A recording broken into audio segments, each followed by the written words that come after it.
Hi everyone, it is Marie here from Skeinz, and oh gosh, I forgot to check to see whether I had the right microphone going. I'm a bit late this morning. Oh, yes it is, it's chugging along beautifully. There we go. I'm sorry, I'm all a bit betwixt and between. It is the wrong day and the wrong everything, but that's all right. If you've come to join me, this is Marie. You are with the Skeinz Diaries. Today, it's episode 14. Today is July the 1st, and as you can see, I am quite heavily rugged up because it is utterly frigid here in the bay. I have to admit, though, we finally got some blue sky. It's been really cold the last few days.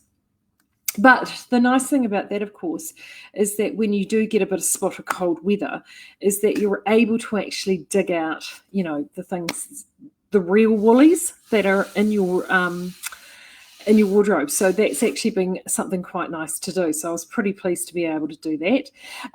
Now, I do have a few bits and pieces to talk about today. Hey, Bex, how are you? And I'd love it that if you guys have any questions or anything you want me to cover off, throw it in the questions today, actually, because I would love to hear from you. I have got some stuff, but, I've been running around this morning and I have to admit I have been lacking on the inspiration. So if you have got a direction that you want me to go in, by all means share it and I will be there. I will totally be there. Right, so what have I got to talk to you about today? One, and actually I'll show you this while I've got it on, and this is actually starting of what was my inspiration. I've got my chika on again today, and I'm going to stand up and hopefully you'll be able to see it on the screen. I'm very casual for me today. Usually I wear a little bit more business-like attire-ish when I come into the shop. But it was so cold this morning, honestly. I put the warmest things that I could throw on, and I wanted to be comfortable because this is actually a warehouse, essentially just a corrugated warehouse that we have actually insulated the shop, but our office isn't the warmest. So the chika is perfect. So this is the chika Midori Hirose 12 ply. So it's lovely and warm. And what I threw on today, I haven't worn my jeans for ages, but I'm going to stand back and hopefully you can see this. Oh, yes, you can. Right, cool. There you are. Hi, guys. All right. So I threw this on with my jeans today, and I wanted to show you because this is something that you don't actually normally get to see is it in full length. And I love this. I absolutely love it.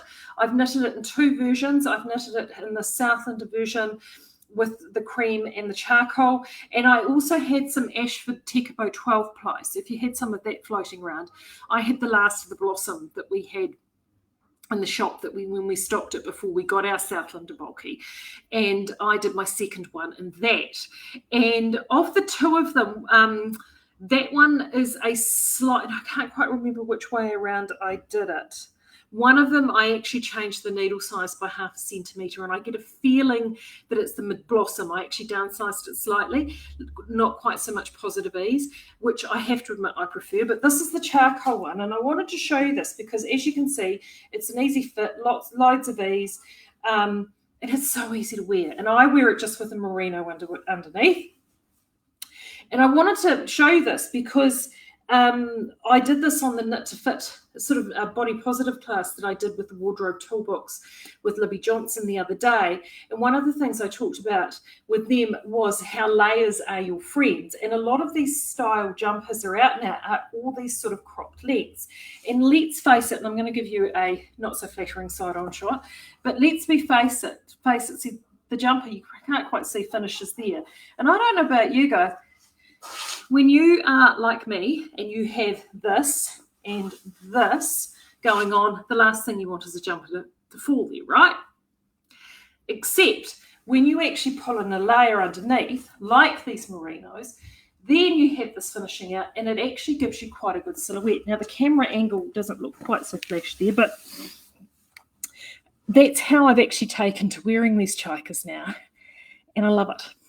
And it means that it gives me a nice, easy, warm style jumper. Really lovely to wear, but I've got that sort of layer and protection and I don't feel so exposed. And when I say exposed, I mean self-conscious around those sorts of squidgy bits that I don't really want people focusing on. One of the things that I talked about is anything that I knit, and this is what drew me to Chika, anything that I knit particularly in a larger garment, the big area of focus for me is always going to be this, because this is what you want people to focus on. You want to look at your face, you want them to see your expressions. This is where you can make up, and this is often what you feel really, really good about. And this is why Chika is great, because it's got this lovely big contrasting yoke.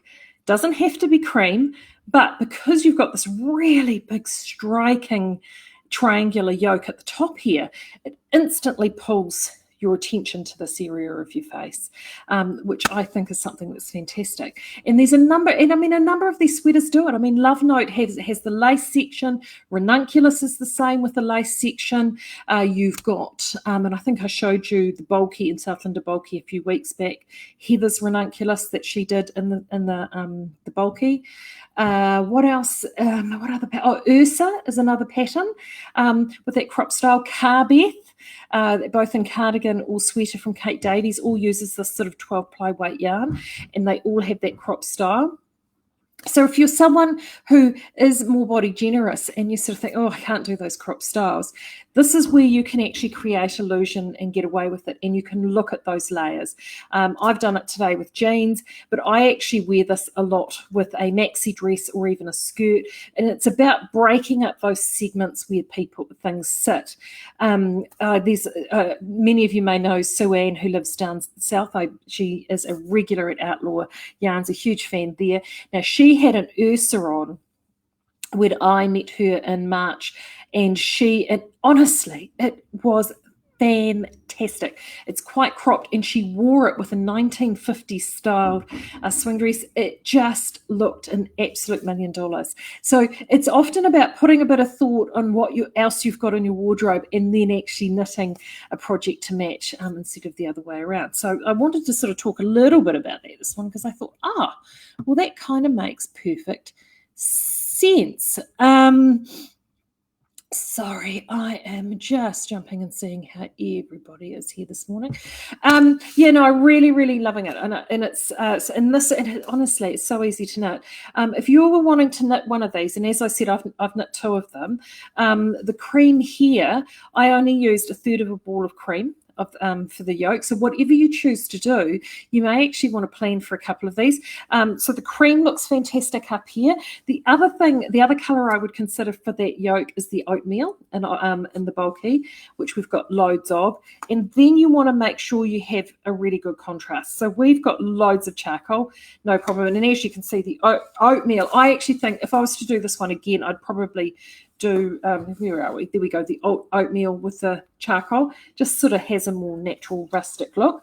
And then essentially any of the other colours will look fantastic with it. It would just look completely amazing. So it's just about sort of planning things out a little bit, really, and sort of getting those sort of bits and pieces there. I would love to get a pattern in wool as a kit if possible, is asking Diane. We have actually done that, Diane. We have played around with kits. So our stock system doesn't like kits very much. And it's just a weird back room thing that makes things difficult. But Diane, if you ever want to have anything kitted up or advice of what to pull together to create a kit, just let us know, because all we will be doing is pulling balls and bits and pieces from existing stock.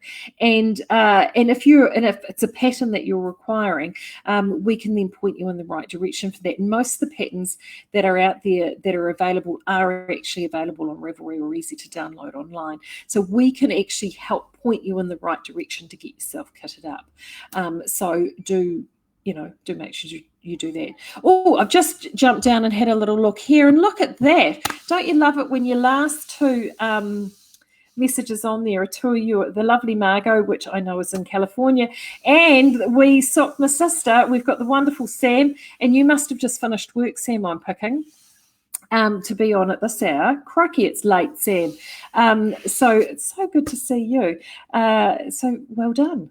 So hold on. Just seen the boy on. Oh, is it Nathan's birthday today?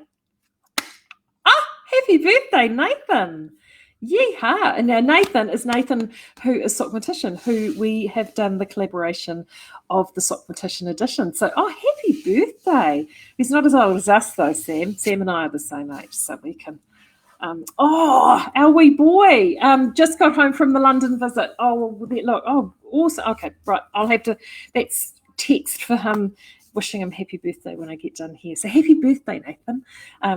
Wishing you all the very best. Right. What else did I want to talk about? Colorwork. That's what I was getting into.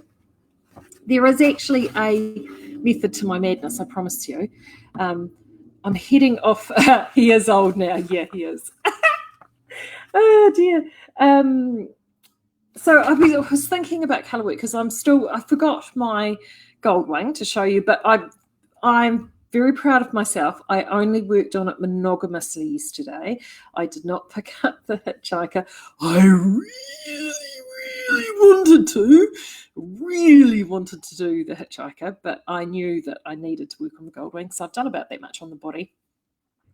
What I do need to do is actually get a sleeve, pick up the sleeve and get that started, because I've got about that much of the body done now, which is a nice anchoring, and then I need to jump in and start working on that sleeve, because I do like to do those sleeves. So that is chugging along really, really well.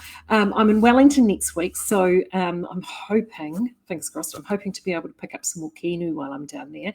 And the kinu is from Ito, and it's a beautiful silk, fine silk that I showed you the other day that I get from Newtown House in Wellington. They're just fabulous. One, if you are wanting really gorgeous, totally different yarns, and particularly these lovely russet toothy yarns, Amy and Nick have got the most incredible selection.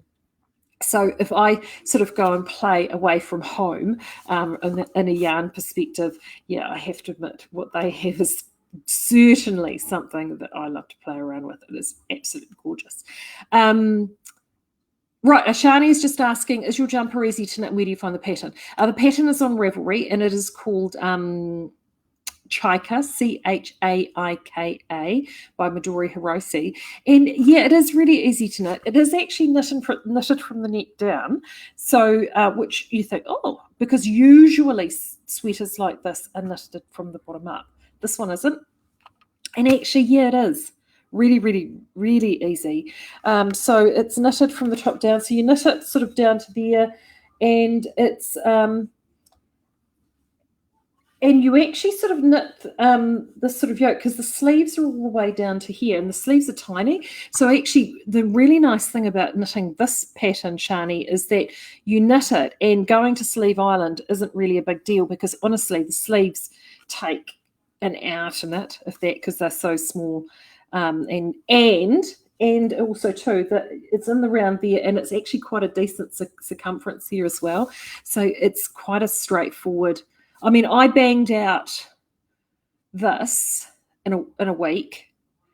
Yeah, I think that's right, because I had because I did both of them one after another, boom, boom, and I think it took me 2.5 weeks to knit both of them. And I mean, I'm not knitting all the time because I work full time. So it is really, really super easy. So it's definitely, like, if you have just started knitting in the round and you're looking for designs that are a little bit more edgy and sort of fashion forward, that's why I love Midori Hiroshi's designs.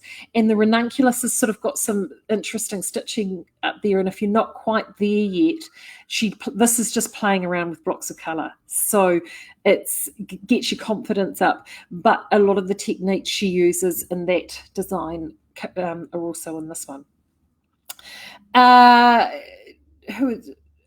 Inez is saying, love your hat. Oh, well, thank you, Inez. I'm going to just lean forward. I'm going to take it off, and then you get to see a hat here. There you go, hat here, hat here. Right, this is a hat I love, and I've talked about this hat before. So that's it there. It's called the Ivy Trellis hat, and again, I've knitted a couple of these. And this is by Alana Dacos. And actually, it's a pity I haven't got her books with me. She put out 2 books a number of years ago now, about 5 or 6 years ago, called Botanical Knits. And again, all the patterns from both those books are available individually on Ravelry, and you can actually get the book itself. I actually own both books in hard copy. I adore them. I've knitted a number. Actually, I've knitted most accessories from them, but she's got loads of hats and mitts, but she's got some fantastic sweaters, and I really do want to actually get onto the sweaters and cardigans in there as well. If you think that Alana sounds familiar, she also self-published a book many years ago called Coastal Knits, which was very, very popular. I love her design, and I particularly love botanical knits, and it's all themed around plants and flowers within the book. But what I love about both of those books is that she uses a lot of yarns which are quite rustic in their appearance. So she uses a lot of sort of worsted and woolen spun yarns, but all with this sort of kind of natural look about them, which of course is our happy place here at Skeinz. And I absolutely adore them. And she's actually she's had some Southlander and she's knitted it and she absolutely loves it. I've been in touch with her over the years. And this hat, whilst this looks really detailed and difficult, it is the easiest thing in the world to do. It really is. It's some simple traveling cables, and actually it's very, very repetitious. It's sort of done in these repetitious wedges. And yeah, it is super fun. As I said, I've knitted, like I think I knitted two of these, one after the other. Surprise, surprise. I tend to do things, I feel like, animals going off to the ark, I do things 2 by 2. And I did both of these one after the other.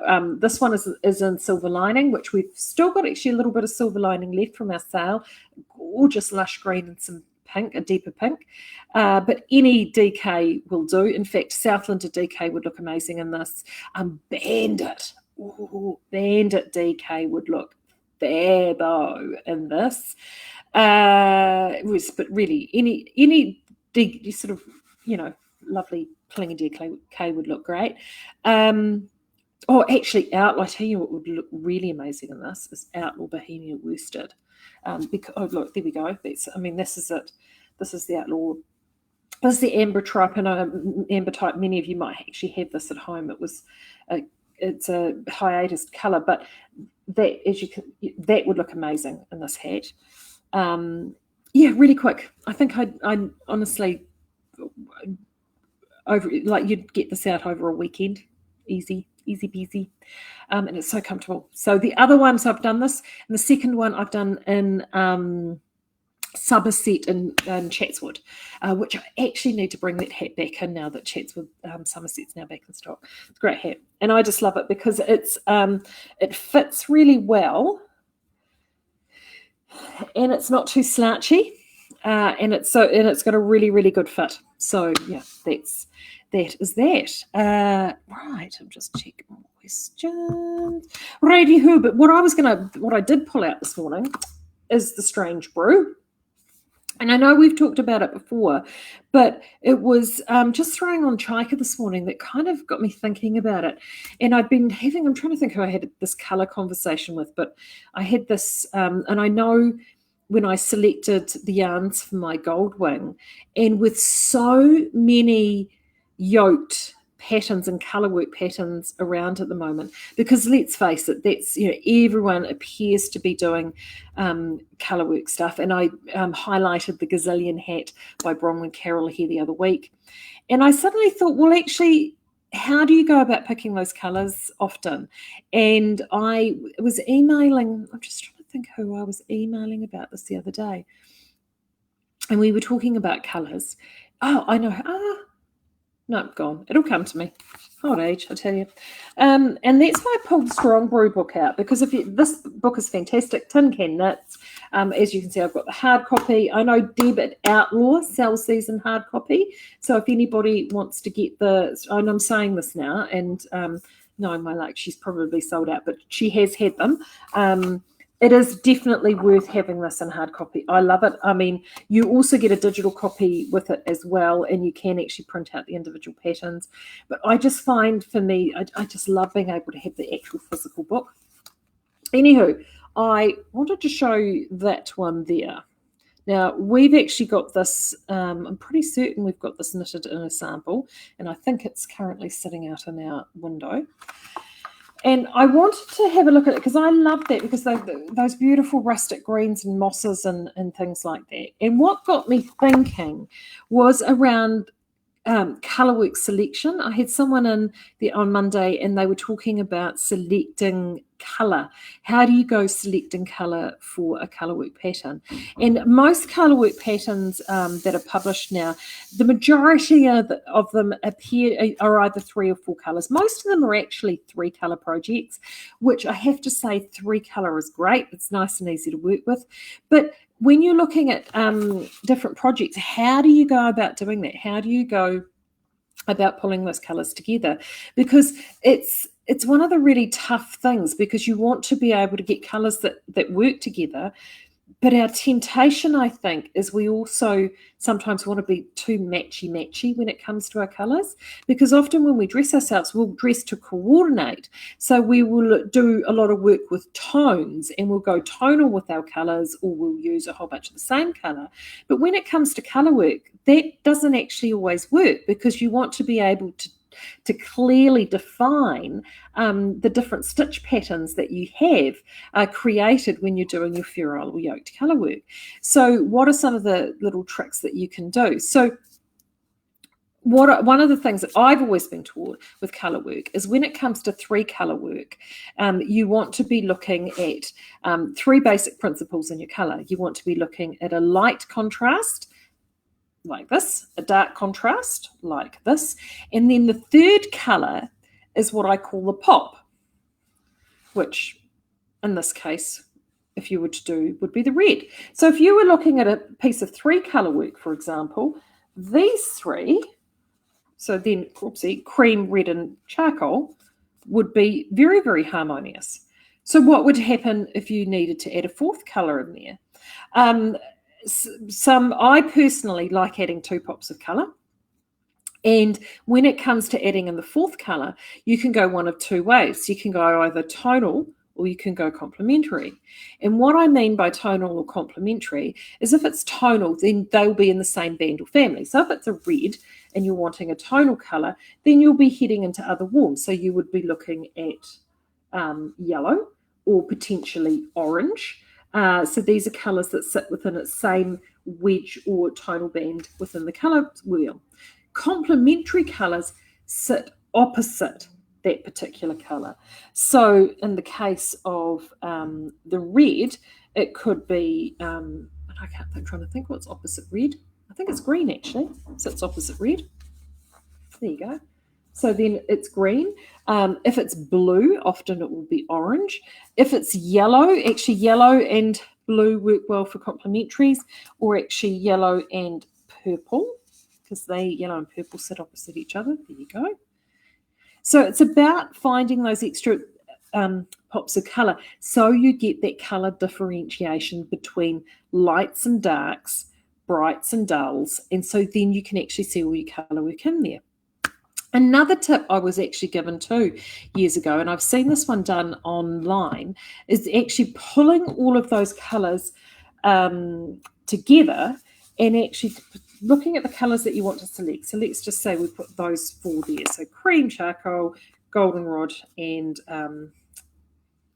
foxy red. And actually taking a photograph of them in black and white. And if you can actually clearly define the colours in black and white, and you know which one of them they are, that shows you that you've got enough contrast between lights and darks. So then that way you'll be able to see your patterning. Because sometimes when you put colours together, they're just a touch too close. And I fell into that trap a little bit with my Rambler. I actually had in Rambler a really dark blue against the charcoal. Now, this isn't exactly the blue that I had, but it will give you that example. Now, in my natural light, it looks fantastic, but you can see there on the camera, there isn't a huge amount of difference between the two. Now, that for your colour work, that may be what you want, but it really probably isn't enough. And I don't have the dusky blue here. See, dusky blue would possibly be better, or charcoal or oatmeal, because there's enough of a difference between these two. But you throw oatmeal in and then a red, and then you've got 4 shades. So softer shades with that as a single pop. So it's just about having a little bit of a play around with colour, and it's something that you can actually. Oh, Kathy, sorry. So just having a bit of a play around. Now, Kathy is saying they are sold out at Outlaw. Oh, okay. I know that you'll probably get more in. But you can definitely get them online, digital, and of any of those patterns there. So the one I just showed you is one which I think is utterly gorgeous, and this one is called Marshland. And I like it because it tends to only work on 2 of the colours at any given time. I'll put this up to the screen so you can see it. There we go. And it keeps everything clear and defined. And if I flip down to the front, actually, you can probably see it. That's it there. And like that little guy there, which I think is utterly gorgeous, we can actually replicate that really easily because we have all of those shades. See, we have the cream. So those are those 3 shades there. The cream plus the mustard and the goldenrod. And then they also had a sort of soft, I didn't grab the bracken. The bracken was the 3rd one, but you could also use the oatmeal. So if you're wanting to replicate any of those colours in Strange Brew, you can actually do that in the 12 ply bulky, which they call Aran White. And there, I've checked the specs, it's just the same. And it just looks absolutely delicious and completely gorgeous. Also, too, with the DKs, remember we've got Bandit DK, which is a really good alternative. That if you can't do it all in Southlander, or you're wanting to add some extra colour in there, and you're using that DK weight, you can throw Bandit in there as well, and that gives you some really, really nice pops of colour. With our Southlander bulky, our 12 ply, you can actually have a look if you've got some Tekapo 12 ply in your stash at home, or you need to pick some up. That's another place that you can look for alternative colours as well to get a bit of colour work done. Because often too, you don't need a tremendous amount for around the yoke. 9 times out of 10, you only need the equivalent of a 50 or maybe 100 gram ball. So it's having a look at what you've got in stash, and then you can actually do things like what I do with the Rambler is you actually go to stash and you find that sort of crazy unicorn ball and you think, oh, I'd really quite like to do something with that. And I've got several of those. I've got a whole heap of them through in the other room there. And you take that crazy unicorn hank or skein or ball and you go, okay, I've only got 50 grams of this or 100 grams of that. How do I maximize that skein to actually make something really impressive? And doing some color work with it is such a good thing to do because you often will not use the complete, particularly if it's a 100 gram hank, you probably won't use the complete amount in a sweater, and you'd have enough left over to do a hat or some mittens or some gloves or anything like that. So that is always a whole load of fun to be able to play around with and do. Right. Any other questions for me? Or I might just go and get warm because it's really cold in here. I have got some other good news though. While I'm thinking about it, we should be returning to normal hours once the school holidays are done and dusted. So school holidays finish, I think, something like the 12 plus about the 19th, Monday. So starting from that week, we should be, when the kids go back to school, we'll be starting kicking back into normal hours here at the shop. And that will include Saturdays, that following Saturday after the school holds. So we're really happy about that. That will be just brilliant. Because then that will mean that you'll be able to get in here a little bit more and be able to see what's out and about. I haven't seen if anything's come in from the mill today, but I am going to send out a newsletter this afternoon because in that newsletter, blankets, today being the 1st of July, and it's so cold, we thought that we would put our blankets on sale. So they're going to be going on the brushed and the rattan blankets. So then that way, if you are looking for some nice warm snuggly blankets, you will be able to get those for the winter because it is utterly, utterly frigid. So we're going to stick those on today. And what else is happening? Yes, and I'm going to just get some newsletters together. And fingers crossed, I might be able to sneak in a quick diary here or there while I'm away in Wellington, particularly if I go hunter-gathering fossicking and shopping. I might find some things to share with you while I'm away. So until then, have a great weekend. And well, it's not a weekend, it's a Wednesday, isn't it? Hump day. Crazy. I'm going to Gisborne tomorrow, so I literally whistle stop up and back just for the night before I head to Willie. But yeah, it should be good. I'll look forward to catching. I'm itching to get stuck back into my Goldwing and my Hitchhiker. So keep your eyes peeled for progress on both of those. So until then, I will talk to you again, hopefully next week. Keep those needles going and make sure you stay nice and warm. Until then, take care, and I'll see you hopefully very, very soon.